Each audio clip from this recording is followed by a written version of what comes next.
I want to talk for the next little while from the subject, undeniable evidence. But I want you to look at your neighbor and say, I am proof.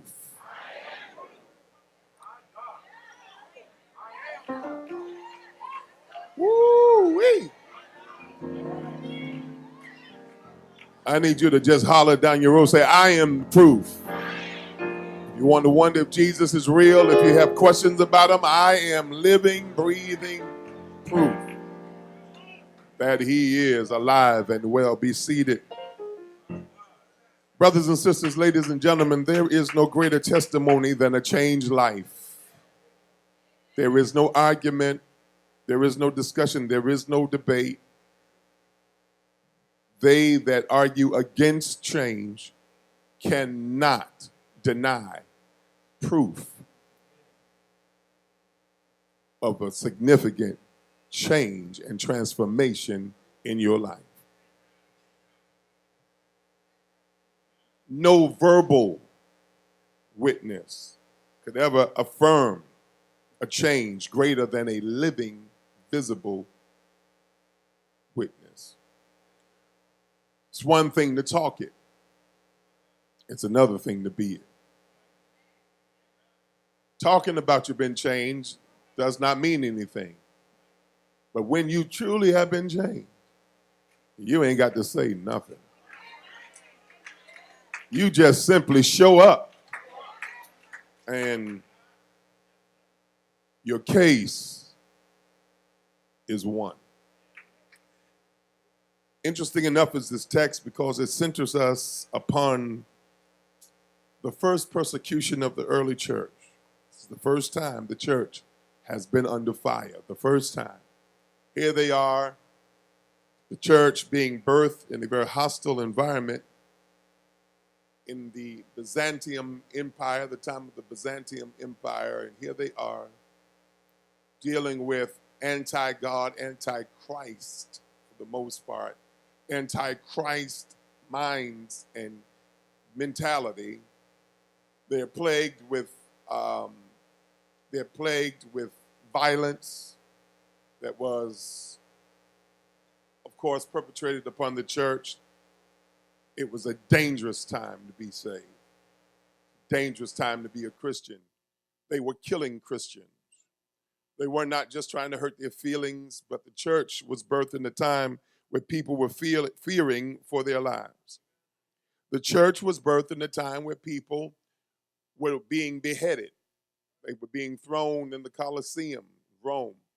They were being burnt at the stake just for naming the name of Jesus Christ. Significant for me to say that is because just because you identified yourself with Jesus would be an automatic death sentence.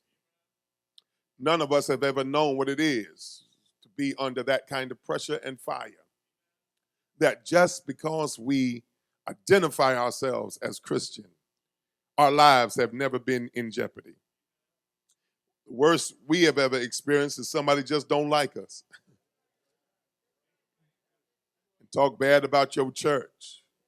Talk bad about your pastor. That's the worst that we have ever really dealt with. We have never known what it is for somebody to say, if you say his name, I'm going to blow your brains out. But the times are changing. We have not known it in America. But there are those in far countries even now, under the threat of ISIS, who takes pleasure in beheading people and videoing it just because they are Christian, just because they do not adhere to the Islamic faith. But in the middle of all of that, Peter and John took the advantage of the opportunity to preach Jesus. They taught the people, even under this kind of threat, they taught that Jesus was the answer. The religionists of the time were threatened by the preaching of Jesus, and particularly this thought. You got to understand this. They were concerned about Peter and John's message about the resurrection. They were concerned because they had fought very hard and worked very hard to dispel the idea of a man being resurrected. But Peter and John understood that this message of resurrection would birth hope in the hearts of people and taking away the power of the religious order. They thought that if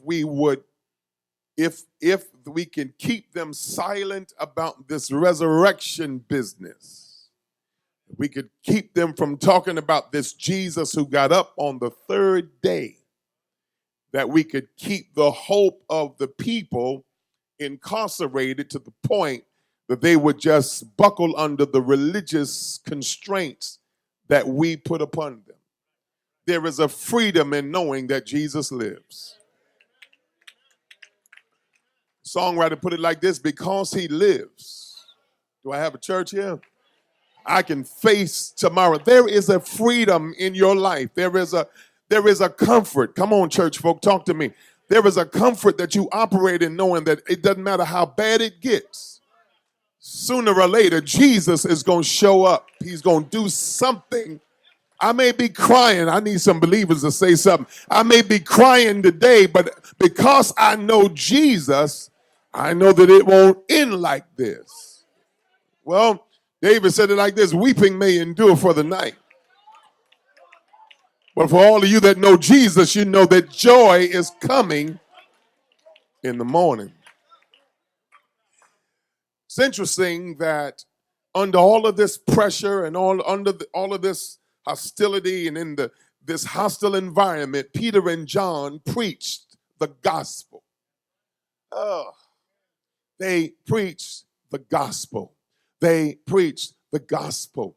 You know, I've been studying religion, and I've been studying Christianity, and it's interesting that the enemy in this hour in the 21st century has said, I've got to come up with a new strategy to fight Christians and to kind of, as it were, dismantle the power of the church. And what he does is that he infiltrates the church. He does not set up he does not go across the street and set up an anti-church. He sets up a church. And he sets up a philosophy, a church based on the philosophy of unaccountability, unfaithfulness, uncommitment, anything that requires any level of discipline. Watch what the enemy is doing in this hour. He is setting up religious centers that don't require anything. And people are gathering. I think I'd get much help there, but people are gathering to hear things that tickle their ear, massage their ego, and stroke their intellect. They are gathering to hear stuff that is more philosophical than theological. They are gathering to hear messages that speak to their emotions and their flesh and the opinions of people as opposed to the gospel. But let me just take a check in here for all of you, and it may not be all of you, but for all of you that will admit to this, you only got saved because the gospel pricked you. It wasn't Norman Vincent Peale. Come on, talk to me. It wasn't somebody's philosophy. It was not somebody reading out of the Reader's Digest. It wasn't somebody giving you Psychology Today. Come on. It wasn't any of those things. It was the pure, unadulterated gospel. My brothers and sisters, if we would get back to preaching and teaching the gospel, we would see the results of the power of the gospel. Our messages are way too complicated. Our messages have much too fluff in it. Y'all ain't gonna like this. I said, yeah, I'm gonna say it from the preacher's position, the pastor's position. Our messages have much too fat on it. And y'all know, y'all steak eaters, you know what I'm talking about when I say this, that there is a value in the benefit of having the fat on it. That marbleizing adds to the flavor.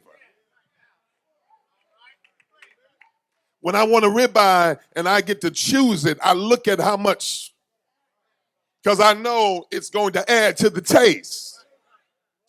And if you're not careful, the enemy will have you eating a whole lot of fatty stuff. But can I tell you, What else has a whole lot of taste? When you have the bone in. I used to eat ribeyes boneless, but I discovered that there is a benefit of a bone in. Because the meat that's connected to the bone is drawing a whole nother level of seasoning and nutrients and flavor on a hill far away. If we would preach the gospel, we wouldn't have to worry about putting gravy on it. Because if you cook the meat right, the meat makes its own. I need some cooks to talk to me. You ain't got to do all this extra stuff when you just preach the gospel, because the gospel works by itself. Now, what is the gospel, Pastor? What is the gospel? Well, let me just put it like this. It is the life. It is the death. It is the burial. It is the resurrection. It is the ascension and the imminent return of Jesus Christ. All that other stuff is just stuff we put in it. But a songwriter picked up this pen and said, I'm going to write me a true gospel song. He said, living, he loved me. Dying, he saved me. Buried, he carried mine. Yes, Lord. Sins far away. Rising, he justified. Freed me forever. And one day, he's coming back. 5 points to the gospel. Grace is the number. 5 is the number of grace. And the grace of God has appeared to all men. So, look at your neighbor and tell them the gospel works.